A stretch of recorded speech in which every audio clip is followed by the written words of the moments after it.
اب میں آپ کو ذرا اس جو انسانوں میں سے انسان دشمنی کا جن کا سب سے بڑا رول ہے، میں ان کی 2000 سالہ تاریخ کا آپ کے سامنے نقشہ رکھنا چاہتا ہوں۔ ان 1400 سال کا تو میں نے صرف 4 آپ کو پوائنٹس بتائے۔ موسیٰ سے عیسیٰ تک 1400 برس علیہ الصلوۃ والسلام، 2 مرتبہ عروج، 2 مرتبہ زوال، اشیریوں کے ہاتھوں پٹوائی، بابلیوں کے ہاتھوں پٹانا، گریکس کے ہاتھوں مرمت، رومنس کے ہاتھوں مرمت۔ یہ جو 2000 سال ہیں، کیونکہ اب تو ظاہر بات ہے 21ویں صدی شروع ہو گئی، 20 صدیاں حضرت مسیح کو پوری ہو گئی۔ پہلی بات نوٹ کیجئے، حضرت مسیح کی پیدائش ہے سن 1 قبل مسیح۔ یہ نقطہ آپ نے کبھی سنا ہے یا نہیں؟ جب ملینیم کا سلسلہ شروع ہوا تھا پچھلے سال، تو میں نے بیان کر دیا تھا کہ ایک عجیب حساب کے اندر انہوں نے غلطی کی ہوئی ہے۔ حضرت مسیح کی پیدائش ہوئی 25 دسمبر کو، سن انہوں نے شروع کر دیا کہ اس کے بعد جنوری آئی تو پہلا سال شروع ہو گیا۔ اگر جنوری سے پہلا سال شروع ہوا تو یہ 6 دن جو ہے تو اس کے پچھلے سال میں تھے، لہذا کہا جائے گا کہ Jesus Christ was born 1 year before Christ BC۔ تو 1 قبل مسیح میں حضرت مسیح کی پیدائش ہوئی۔ یہ آخری اسرائیلی نبی اور رسول۔ یہودی علماء کی مخالفت، دشمنی، سولی پر چڑھوا دینا میں بیان کر چکا ہوں۔ سن 33 عیسوی میں جبکہ حضرت مسیح کی عمر 33 برس تھی، اللہ تعالیٰ نے انہیں زندہ آسمان پر اٹھا لیا، لیکن یہودیوں نے اپنے خیال کے مطابق انہیں سولی پر چڑھوا دیا، ان کی موت واقع ہو گئی۔ اگرچہ اس کے بعد یہ اختلاف ہے ان میں، یہودی کہتے ہیں وہ سولی پر چڑھ گیا، ختم ہوا، مر گیا۔ عیسائی کہتے ہیں نہیں، انتقال ہوا ہے مسیح کا صلیب پر، لیکن پھر وہ دوبارہ زندہ ہو گئے ہیں۔ ان کی لاش ایک غار میں رکھ دی گئی تھی، وہاں ریزریکشن ہو گیا، ان کا وہاں سے بعد الموت وہیں ہو گیا، اور پھر انہیں اللہ نے زندہ آسمان پر اٹھا لیا۔ تو ہمارے اور عیسائیوں کے درمیان نوٹ کر لیجئے، یہ چیز مشترک ہے کہ حضرت مسیح آسمان پر زندہ اٹھائے گئے۔ فرق کیا ہے؟ وہ سمجھتے ہیں کہ سولی دیے گئے، سولی پر مرے، پھر زندہ ہوئے، پھر گئے۔ ہم سمجھتے ہیں کہ نہیں، وما صلبوہ وما قتلوہ، انہوں نے نہ صلیب دے سکے انہیں اور نہ انہیں قتل کر سکے، بل رفعہ اللہ الیہ، اللہ نے اٹھا لیا۔ پھر ہمارا اور یہ اس کا عیسائیوں کا ایک اور اتفاق ہے، سیکنڈ کمنگ آف جیسس، حضرت مسیح دوبارہ آئیں گے۔ یہ عیسائیوں کا بھی عقیدہ ہے اور ہمارا بھی۔ بہرحال تو جیسا کہ میں نے عرض کیا کہ اس وقت یہ عذاب استیصال، عذاب اکبر کے مستحق ہو چکے تھے، لیکن اللہ نے ان کی مدت دراز کی ہے۔ لیکن ان پر دنیاوی عذاب کا ایک کوڑا جو ہے اللہ تعالیٰ کی طرف سے اسی وقت برسا۔ دنیاوی عذاب دنیا میں رہتے ہوئے ختم نہیں کیا۔ 37 برس بعد حضرت مسیح کے رفع سماوی کے 37 برس بعد سن 70 میں یہودیوں نے بغاوت کی رومیوں کے خلاف۔ رومی ٹائٹس جنرل تھا ایک، اس نے پھر جو حملہ کیا ہے، 1,33,000 یہودی ایک دن میں قتل کیا یروشلم میں، اور ہیکل سلیمانی گرا دیا۔ وہ ہیکل پہلے بھی گرا تھا، پہلے 1400 سال کے دوران میں بھی نبوکدنضر نے گرایا تھا، لیکن پھر اس کے 150 سال بعد انہوں نے دوبارہ بنا لیا تھا، اس لیے وہ اسے سیکنڈ ٹیمپل کہتے ہیں۔ پہلا ٹیمپل جو حضرت سلیمان نے بنایا تھا، نبوکدنضر نے گرا دیا 587 قبل مسیح میں، پھر دوبارہ انہوں نے 150 سال کے بعد بنا لیا۔ وہ اس تاریخ کا حصہ ہے، میں نے جس کے بارے میں آپ کو تفصیل نہیں بتائی۔ اس میں یہ ہوا سن 70 میں وہ گرا دیا گیا، وہ آج تک گرا پڑا ہوا ہے۔ نمبر 2، یہ کہہ دیا گیا کہ یہودیوں اس ارض فلسطین سے نکل جاؤ، تم یہاں نہیں رہ سکتے ہو۔ لہذا جس کا جہاں سینگ سمایا چلا گیا، یورپ میں چلے گئے، ایشیا میں آ گئے، عرب میں آ گئے یہ 3 قبیلے جو رات بھی میں نے عرض کیا تھا، بنو قینقاع، بنو نذیر اور بنو قریظہ، یہ وہاں سے آ کے مدینے میں آباد ہو گئے۔ جس کا جہاں سینگ سمایا، افریقہ میں، ہندوستان میں، جہاں چلے گئے۔ ڈایاسپورا اسے کہتے ہیں، وہ آپ نوٹ کر لیجیے اس لفظ کو، ڈایاسپورا۔ ہمارا دور انتشار، جبکہ ہمیں ہماری اصل سرزمین تو فلسطین ہے، حضرت ابراہیم کا مسکن، حضرت اسحاق، حضرت یعقوب کا مسکن فلسطین، یہ ہے ہماری اصل جاگیر، یہ تو ہماری جدی پشتی جاگیر ہے۔ لیکن یہاں سے نکال دیے گئے سن 70 عیسوی میں، اور وہاں سے لے کے 1917 تک ان کا ڈایاسپورا جاری رہا۔ یہ دور انتشار ہے۔ اس دور انتشار کے اب چند حصے ہیں جس کو میں چاہتا ہوں کہ آپ علیحدہ علیحدہ سمجھ لیں.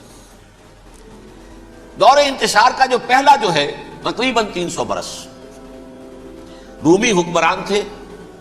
وہ یہودیوں کے بھی دشمن تھے اور عیسائیوں کے بھی دشمن تھے. عیسائی اور یہودی ایک دوسرے کے بھی دشمن تھے. لیکن رومی سمجھتے تھے کہ یہ ایک ہی تھیلی کے چٹے بٹے ہیں. رومیوں کے نزدیک عیسائی بھی یہودیوں ہی کا ایک فرقہ تھے, کوئی علیحدہ مذہب تو تھا ہی نہیں.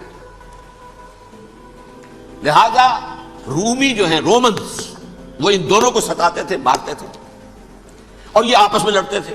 یہودی عیسائیوں کو مارتے تھے, عیسائی یہودیوں کو مارتے تھے. یہ ہے 300 برس تک کی تاریخ. سن 300 عیسوی میں کیا ہوا, ایک معجزہ ہو گیا. بہت عظیم ایمپرر کانسٹینٹائن قسطنطین اعظم, رومن ایمپررز میں سے بہت بڑا ایمپرر, وہ عیسائی ہو گیا. اب تو معاملہ بالکل تلپٹ ہو گیا, پوری سلطنت عیسائی ہو گئی. اب عیسائیوں کے عیش ہو گئے اور یہودیوں پہ مار پڑنی شروع ہوئی. اب عیسائیوں کا آپ خود سوچئے کہ جنہیں وہ خدا بنا بیٹھے ہیں, خدا کا بیٹا قرار دے رہے ہیں, ان کے قاتل کون؟ یہودی بدماش. لہذا ان کی وہ پٹائی شروع ہوئی ہے یورپ میں, پوری رومن امپائر میں انہیں ذلیل کیا گیا. شہروں میں آمد بند, علیحدہ رہو, گھیٹوز کے اندر رہو. یہودی کا نام جو ہے وہ گالی بن گیا, جیسے آج بھی یہودی گالی کہتے ہیں, جیسے خنزیر کا لفظ. آخر وہ بھی اللہ کی مخلوق ہے, لیکن آپ کو معلوم ہے کوئی شخص زبان پر نام نہیں لانا چاہتا خنزیر کا, سور کا. ہے تو مخلوق, وہ بھی ایک حیوان ہے. ایسے ہی ہے یہودی, یہودی گالی, گالی. لہذا ایک طرف تو ان دونوں کے درمیان دشمنی, جس کو قرآن کہتا ہے وَأَغْرَيْنَا بَيْنَهُمُ الْعَدَاوَةَ وَالْبَغْضَاءَ, ہم نے ان کے مابین دشمنی جو ہے پیدا کر دی ہے. اور جب یہ پوری سلطنت عیسائی ہو گئی تو قافیہ تنگ ہو گیا یہودیوں کا. اب آئیے 571 عیسوی, یعنی جبکہ ڈائسپورا کو کتنا عرصہ ہو چکا تھا؟ 500 برس. سن 70 سے شروع ہو رہا ڈائسپورا, جب ٹائٹس نے گرایا ہے ہیکل کو اور نکال باہر کیا انہیں فلسطین سے, بھاگ جاؤ یہاں ایک یہودی بھی نہیں رہے گا, فلسطین سے نکال دیے گا. اس کے پورے 500 برس بعد سن 571 عیسوی میں حضور کی پیدائش ہوئی, ولادت با سعادت محمد رسول اللہ صلی اللہ علیہ وسلم. 610 میں آپ پر وحی کا آغاز ہوا. لیکن حضور کے ساتھ ان کا معاملہ کیا رہا؟ اول تو جبکہ حضور ابھی مکہ ہی میں تھے, یہودیوں نے ریشہ دوانیاں شروع کر دی حضور کے خلاف. قریش مکہ کو سکھاتے تھے, پڑھاتے تھے, ان سے یہ پوچھو, ان سے یہ پوچھو, یہ اس طرح تنگ کرو, ان سے یہ امتحان لو, یہ آپ کے علم میں ہے. سورہ بنی اسرائیل میں, سورہ کہف میں وہ سوالات, جو امتحانی سوالات آئے تھے, ذوالقرنین کون تھا, اصحاب کہف کون تھے, تم رسول بنے پھرتے ہو تو بتاؤ, اور یہ روح کی حقیقت کیا بتاؤ. یہ ساری ریشہ دوانیاں کر رہے تھے بیٹھے ہوئے ابھی وہیں پر. حضور ابھی پہنچے بھی نہیں. ہجرت فرما کر حضور تشریف لے آئے تو حضور نے, جسے ماسٹر سٹروک کہا جائے گا, یعنی اسٹیٹس مین شپ کا ماسٹر سٹروک, آپ نے مدینے میں آتے یہودیوں کے ساتھ پیکٹ کر دیا, جوائنٹ ڈیفنس پیکٹ آف مدینہ, کہ اگر مکے والے ہم پر حملہ کریں گے تو ہم مل جل کر ایک قوم کی حیثیت سے مقابلہ کریں گے. یہ میثاق مدینہ کہلاتا ہے, جس کے بہت غلط معنی پہنائے جا رہے ہیں آج کل. بہرحال میں موضوع میرا چونکہ یہ نہیں, میں ادھر نہیں جاؤں گا. لیکن ہوا کیا, ہر مرتبہ یہ خیانت کے مرتکب ہوئے. ان نے جو عہد کیے تھے ان سے پھرے, اندر ہی اندر سازش, ریشہ دوانی, حضور کی بدترین دشمنی. سورہ نساء کی آیت نمبر 12 میں 14 میں 13 میں فرمایا ہے لا تزال تطلع علی خائنۃ منہم, اے نبی ہمیشہ آپ کے علم میں ان کی طرف سے خیانتیں, بدیانتیاں آتی رہیں گی. اور بار بار وہ مسلسل جنگ کی آگ بھڑکاتے تھے. قریش کو دعوت دیتے, آؤ آؤ آؤ, ہم اندر سے بغاوت کر دیں گے, تم آؤ تو صحیح, ختم کریں محمد کو اور اہل ایمان کو صلی اللہ علیہ وسلم رضی اللہ تعالی عنہ اجمعین. لیکن پھر جب وہ آتے تھے تو یہ دبک جاتے تھے, ان میں ہمت نہیں تھی. میدان کے مرد نہیں رہے تھے. یہ سورہ حشر میں ان کا نقشہ کھینچا گیا ہے. کھلے میدان میں مقابلے کی اس کے اندر صلاحیت ہی نہیں ہے. یہ تو فصیلوں کے پیچھے سے, جیسے عورتیں کہیں دیہات میں لڑائی ہوتی ہے تو مرد جو ہے گلیوں میں لڑتے ہیں, عورتیں اوپر سے پتھر پھینکتی ہیں, بس وہ کام یہ کر سکتے تھے. من ورائے جدر, فصیلوں کے پیچھے سے, جنگ میں میدان میں نہیں آ سکتے. بہرحال قرآن مجید میں ہے یہ سورہ مائدہ کی آیت نمبر 64، کلما اوقدوا نارا للحرب اطفاها اللہ. اکثر و بیشتر مواقع پر تو یہ جب آگ بھڑکاتے تھے جنگ کی، اللہ اسے بجھا دیتا تھا. لیکن بہرحال اس کے باوجود جنگیں ہوئی، غزوہ بدر، غزوہ احد ہوئی کہ نہیں؟ یہ ساری اصل شرارت ہوئی. اور اس کے نتیجے میں حضور نے پھر ایک ایک کر کے 3 قبیلوں کو سزا دی. غزوہ بدر کے فوراً بعد بنو قینقاع نکالے گئے مدینے سے، غزوہ احد کے فوراً بعد بنو نذیر نکالے گئے، اور غزوہ احزاب کے بعد بنو قریظہ نکال دیے گئے. یہ تو میں نے آپ کے سامنے رکھ دیا صرف حضور کے زمانے میں ان کا کیا رویہ رہا. دشمن رات بھی ہم نے وہ آیت پڑھی تھی، لَتَجِدَنَّ أَشَدَّ النَّاسِ عَدَاوَةً لِلَّذِينَ آمَنُوا الْيَهُودُ وَالَّذِينَ أَشْرَكُوا. اہل ایمان کی دشمنی میں شدید ترین تم پاؤ گے یہودیوں کو اور مشرکین کو. مشرکین بھی بعد میں ہے، پہلے یہودی. حضور کے بعد کیا ہوا آپ یہ نوٹ کیجئے، یہ ان کی تاریخ کا دوسرا دور. حضرت عمر رضی اللہ تعالیٰ عنہ قائد خلافت ہے. بیت المقدس کا محاصرہ کیا گیا، فصیل بڑی اونچی، شہر اندر سے سیلف سفیشینٹ، حملے کا راستہ کوئی نہیں. محاصرہ طول کھینچ رہا ہے لیکن ان کے پاس رسد بھی موجود ہے، پانی بھی موجود ہے، وہ دروازے بند کر کے بیٹھے ہوئے ہیں. بالآخر اللہ تعالیٰ کی مشیت کا ظہور کیسے ہوا؟ ان کے کچھ علماء آئے فصیل پر، کہا دیکھو مسلمانوں، تم قیامت تک بھی یہاں پڑے رہو گے محاصرہ کر کے، ہمارا یہ شہر فتح نہیں ہوگا. ہاں ایک درویش بادشاہ کے ہاتھوں یہ شہر فتح ہونا ہے، لیکن تمہارے اندر ہمیں وہ نظر نہیں آ رہا. ابو عبیدہ بن الجراح رضی اللہ تعالی عنہ امین هذه الامہ، ان کا فوراً ذہن گیا وہ درویش بادشاہ مدینے میں بیٹھا ہوا ہے عمر رضی اللہ تعالی. اب ایک اور عمر بھی ہے جو قندھار میں بیٹھا ہے. نقشہ وہی ہے، سادگی کی حد تک نقشہ وہی ہے، بالکل وہی، اپنی آنکھوں سے دیکھا وہی سادگی. عمر اول عمر ثانی تھے عمر بن عبد العزیز. اب ایک اللہ کے فضل سے اللہ تعالیٰ ایدہ اللہ بنصرتہ، اللہ تعالیٰ ان کی نصرت فرمائے، دشمنوں کو ان کے مقابلے میں نیست و نابود کرے. انہوں نے ریکویسٹ بھیج دی کہ حضور تشریف لائیے، یہ شہر فتح ہو جائے گا. وہ ہے سفر تاریخی، اتنا طویل سفر، تقریباً 700 میل، ایک اونٹ، ایک خادم، ایک منزل میں امیر المومنین اوپر بیٹھے، خادم آگے چل رہا ہے، اگلی منزل پہ خادم اوپر بیٹھا ہے، امیر المومنین آگے جا رہا ہے. اور جب پہنچے ہیں تو وہ باری تھی خادم کی. انہیں ہاتھ جوڑ دیا، حضور خدا کے لیے تم کیا کہیں گے لوگ، وہ میرا برا حال کر دیں گے، تمہیں شرم نہیں آئی؟ امیر المومنین پیدل آگے چل رہے ہیں نکیل پکڑ کر، اور تم بیٹھے ہو اوپر براجمان ہو. حضرت عمر فرمایا الدور دورک، نہیں باری تمہاری ہے، بیٹھ. اس حال میں پہنچے ہیں. اور پھر یہ کہ ابو عبیدہ بن الجراح آئے ہیں، استقبال کیا ہے تو دیکھا ہے اس حال میں چلے آ رہے ہیں. عمر نکیل پکڑے ہوئے چلے آ رہے ہیں، اور کہتے ہیں کہ کہیں کیچڑ ویچڑ تھا، جوتے خراب ہو گئے تھے، وہ بھی اتار کے ہاتھ میں پکڑے ہوئے، کپڑے تو تھے ہی پھٹے ہوئے. انہوں نے کہا بھی حضرت ابو عبیدہ نے، دیکھیے یہ بڑا متمدن ملک ہے، بڑا مہذب علاقہ ہے یہ، آپ ذرا حلیہ اپنا دوست فرما دیں تب جا کے پیش ہم آپ کو کریں گے.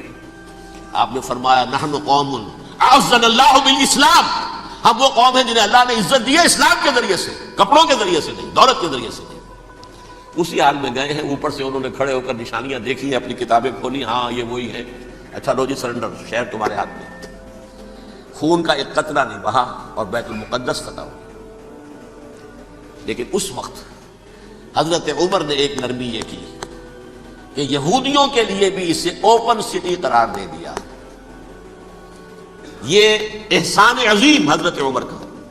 اس سے پہلے یہودی آ ہی نہیں سکتا تھا، داخل ہی نہیں ہو سکتا تھا، وہاں وہ آ کر وزٹ نہیں کر سکتا تھا، زیارت نہیں کر سکتا تھا اپنے مقدس مقامات کی. حضرت عمر نے یوں سمجھیے کہ تقریباً 550 برس کے بعد ان کے لیے راستہ کھولا ہے کہ ہاں تم آ سکتے ہو، زیارت کر سکتے ہو. لیکن یہ عیسائیوں نے لکھوایا معاہدے کے اندر، انہیں یہاں آپ آباد ہونے کی اجازت نہیں دیں گے، لیکن کم وزٹ دی پلیسز، دیکھیں زیارتیں کریں اور جائیں. یہ معاہدہ حضرت عمر کا ہے رضی اللہ تعالیٰ، جو پھر خلافت راشدہ کے بعد بنو امیہ نے بھی اس کو آرڈر کیا، بنو عباس نے کیا. پھر جو ہمارے یہ ترکوں میں اندر خلافت آئی تو ترک خلفاء نے بھی اس معاہدے کی پوری پابندی کی. فلسطین میں آ سکتے ہیں یہودی صرف زائرین کی حیثیت سے، وہاں آباد نہیں ہو سکتے. اب آئیے اگلا دور آیا حضرت عثمان کا دور خلافت. یہ ہے وہ وقت کہ اب یہود نے امت مسلمہ کی پیٹھ میں چھرا کھولا۔ وہ کیسے؟ ایک یہودی عبداللہ ابن سبا اسلام کا لبادہ اوڑھ کر آ گیا،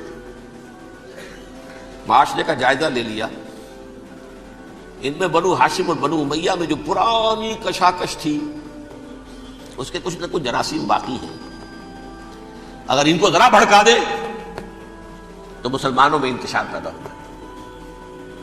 کہا یہ عثمان کون ہے؟ یہ تو بنو امیہ میں سے ہے، یہ حق تو بنو ہاشم کا ہے، خلافت ان کے پاس ہونی چاہیے، محمد کے تو رشتہ دار وہ ہے صلی اللہ علیہ وسلم۔ عوام الناس کے اندر بات پھیلنی شروع ہوئی، پھر ایک بڑی سازش کے انداز میں حضرت عثمان کے خلاف پروپیگنڈا، حضرت عثمان کے جو عاملین تھے، گورنر تھے، ان کے خلاف پروپیگنڈا، اور ایسی ہوشیاری کرتے تھے کہ کوفے میں کوفے کے حاکم کے خلاف کچھ نہیں کہنا، اجی مصر میں یہ ہو رہا ہے، اجی شام میں یہ ہو رہا ہے، اجی یہ جو عثمان ہے وہ یہ کر رہا ہے، یہ ظلم ہو رہا ہے، یہ لوٹ مار ہو رہی ہے، یہ خیانتیں ہو رہی ہیں۔ اب نہ تو اس زمانے میں مینز آف کمیونیکیشن، کیسے تصدیق کریں؟ افواہیں تو آپ آج کراچی کے اندر شروع ہو جائے تو پتہ نہیں چل سکتا کسی کو کہ کیا اس میں صداقت ہے کیا جھوٹ ہے، اور بری بات جو ہے فطرت انسانی کی کمزوری ہے وہ فوراً قبول کرتا ہے، کسی کے بارے میں اچھی بات ماننے کو تیار نہیں ہوتا لیکن بری بات تو فوراً تیار ہے۔ بہرحال یہ فتنہ انہوں نے اٹھایا، حضرت علی کی الوہیت کا فتنہ اٹھایا، حضرت عثمان کے خلاف الفتنۃ الکبریٰ برپا کیا، حضرت عثمان شہید ہوئے، اس کے بعد 5 برس تک مسلمان ایک دوسرے کی گردنیں کاٹتے رہے، باہمی خانہ جنگی ہوئی، امت کو وہ زخم لگایا ہے جو آج تک جس سے خون رس رہا ہے۔ یہ شیعان عثمان اور شیعان علی تھے جو بعد میں پھر سنی اور شیعہ ہو، اور آج تک ہے۔ فتنہ کس نے جگایا؟ ایک عبداللہ ابن سبا یہودی اور اس کے کارندے، شیطان کا ایجنٹ، اور انسانوں میں سے بھی اس کے جو بھی حواریین تھے اور شیطانوں کے اندر سے بھی تھے، انہوں نے بھی اس آگ کو بڑھتا ہے۔ یہ آپ سوچ لیجئے کہ یہ کس نے وہ زخم لگایا؟ یہودی۔ اگلا دور آیا، خلافت راشدہ ختم ہوئی، بنو امیہ کا بھی دور کافی گزر گیا۔ طارق ابن زیاد 712 عیسوی میں حملہ کرتے ہیں اسپین پر۔ اسپین اس وقت عیسائیت کا بہت بڑا گڑھ، بڑے کٹر ترین عیسائی جو ہے وہ اسپین میں تھے، لہذا یہودیوں کی وہاں بہت پٹائی ہوتی تھی، میں بتا چکا ہوں، دشمنی تھی ان کی تو چلی آ رہی تھی عیسائیوں کے ہاتھوں یہودیوں کی، وہ تو سن 300 عیسوی سے ایمپرر کانسٹنٹائن کے بعد سے شروع ہو گئی تھی۔ اس حوالے سے یہودیوں نے اس وقت چالیہ کی یہ برتی، کچھ راستے واسطے بتائے، کچھ مدد کی طارق ابن زیاد کی۔ طارق ابن زیاد نے انہیں اپنا محسن سمجھا، ہسپانیہ فتح ہو گیا تو یہودی چونکہ محسنین کی فہرست میں آ چکے تھے، انہیں بہت اقتدار نصیب ہوا، بڑی سپورٹ مسلمانوں نے دی۔ ان کے بڑے بڑے علماء جو اسی دور کے اندر پیدا ہوئے، بڑے بڑے تھنکرز ان کے اسی دور میں پیدا ہوئے۔ بن گوریون جو کہ ایک وزیر اعظم تھا اسرائیل کا، اس نے یہ لکھا ہے اپنی کتاب میں، Muslim Spain was the golden era of our diaspora. وہ ڈائسپورا جو 70 عیسوی سے شروع ہوا تھا اور 1917 عیسوی تک جاری رہا ہے، اس میں سے گولڈن ایرا ہمارا جو تھا وہ مسلم اسپین تھا، ہسپانیہ میں بیٹھ کر ہم نے عیش کیے۔ لیکن وہاں سے انہوں نے اور جو کچھ کیا، یہ تو داستان کے اندر بہت سے گوشے ہیں، لیکن میں جس اسٹریٹ لائن میں چل رہا ہوں اس کے اعتبار سے ایک بات سمجھ لیجیے، وہاں بیٹھ کر انہوں نے اب عیسائیت کی پیٹھ میں چھرا گھونپا، پروٹیسٹنٹ مذہب پیدا کیا، تقسیم کر دیا، جیسے شیعہ سنی کی تقسیم، عبداللہ ابن سبا، رومن کیتھولک اور پروٹیسٹنٹ کی تقسیم، یہودی علماء۔ ہوتا کیا تھا، ہسپانیہ کی یونیورسٹیاں ہیں، کارڈووا میں ہے، ٹولیڈو میں ہے، گریناڈا میں ہے، غرناطہ، قرطبہ، تولیتلا، اور وہاں آتے تھے لوگ، فرانس سے چلے آ رہے ہیں نوجوان پڑھنے کے لیے، جرمنی سے چلے آ رہے ہیں، اٹلی سے چلے آ رہے ہیں، 3 ہی ملک قریب ترین پڑھتے ہیں سینٹرل جو یورپ کے ہیں۔ یہاں پر جو ہے وہ اسلام جو نور پھیلا رہا تھا اس سے بھی مستفیض ہوئے، جہالت کے جو ہے پردے ان کے وہ چھٹے، اس کے ساتھ ہی وہ یہودی وہاں ان کے اندر جو جراثیم داخل کر رہے تھے وہ اس عیسائیت کے خلاف بغاوت تھی جو اس وقت دنیا میں عیسائیت اس وقت تھی، پوپ کا راج تھا دنیا میں اس وقت، یورپ میں جو عیسائیت تھی اس میں ایک طرف بادشاہ تھے لیکن بادشاہوں کی حیثیت وہاں پر یوں سمجھ لیجئے کٹ پتلیوں کی تھی، اصل قوت پوپ کے ہاتھ میں تھی۔ اور پوپ کو انہوں نے جیسے قرآن نے کہا اتخذوا احبارهم ورهبانهم اربابا من دون اللہ، کیونکہ سینٹ پال نے شریعت موسوی ساقط کر دی تھی تو اب شریعت تھی ہی نہیں، پوپ کو اختیار تھا جس چیز کو چاہے حلال قرار دے دے، جس چیز کو چاہے حرام قرار دے دے۔ اتخذوا احبارهم ورهبانهم اربابا من دون اللہ۔ انہوں نے کہا صاحب یہ پوپ کس بلا کا نام ہے، یہ بھی انسان ہے۔ بات تو ٹھیک تھی نا، اصل حیثیت تو کتاب کی ہونی چاہیے، ڈیوائن بک، دی ریویلڈ اسکرپچر۔ لہذا یہ کتاب ہر شخص پڑھ سکتا ہے، کوئی پوپ کے باپ کو جو ہے کوئی اس کے لیے پروپرائٹری رائٹس تو نہیں ہے کہ صرف پوپ پڑھ سکتا ہے یا پادری پڑھ سکتے ہیں، ہم بھی پڑھ سکتے ہیں، ہم بھی سمجھ سکتے ہیں۔ یہ باتیں تھی کہ جن کو بڑھا چڑھا کر بیان کر کے اور پوپ کا اقتدار ختم کرا دیا اور توجہ مرکوز کر دی بائبل کی طرف۔ اب بائبل میں بڑا حصہ تو اولڈ ٹیسٹامنٹ کا ہے۔ نتیجہ کیا ہوا؟ یہود کی عظمت پروٹیسٹنٹس کے نزدیک مسلم ہو گئی۔ اصل قوم تو یہ ہے، وہ دشمنی بدلی کہ نہیں بدلی؟ موسیٰ کے امتی یہ ہے، تورات موسیٰ کو دی گئی، ابراہیم کی نسل یہ ہے۔ لہذا وہ جو دشمنی تھی، جو عداوت تھی کہ ہمارے خدا کو سولی چڑھانے والے ہیں یہ بدماش، اس کا ازالہ ہوا اس پروٹیسٹنٹ مذہب کے نتیجے میں۔ یہ میں اب آپ کو بتاتا ہوں کہ ایک نتیجہ وہ نکلا ہے جسے برٹرنڈ رسل نے بیان کیا ہے، اس کی کتاب ہے ان پریز آف آئیڈلنس، صفحہ 108۔ وہ لکھتا ہے دی Christians retaining the Judaic belief in a special revelation added to it the Roman desire for worldwide domination and the Greek taste for metaphysical subtleties. The combination produced the most fiercely persecuting religion that the world has yet known. یہ تین چیزیں آ کر عیسائیت میں مل گئی۔ ایک تو جب یہ اولڈ ٹیسٹامنٹ جو ہے وہ ان کے ہاتھ میں آ گئی، اور اس کے میں کچھ آپ کو بتا دیتا ہوں کہ اولڈ ٹیسٹامنٹ کی تعلیمات، کیونکہ یہ اولڈ ٹیسٹامنٹ جو ہے یہ محرف تھی۔ اصل تورات تو گم ہو گئی تھی 587 قبل مسیح میں، جب پہلی مرتبہ ہیکل جو ہے تباہ ہوا ہے، اس وقت ختم ہو گئی تھی۔ اس کے کوئی 150 سال کے بعد انہوں نے یادداشتوں سے مرتب کر کے لکھی ہے۔ اب اس میں ان کے اپنے خیالات، اپنے امانی، اپنی توجیحات وہ شامل ہو گئی۔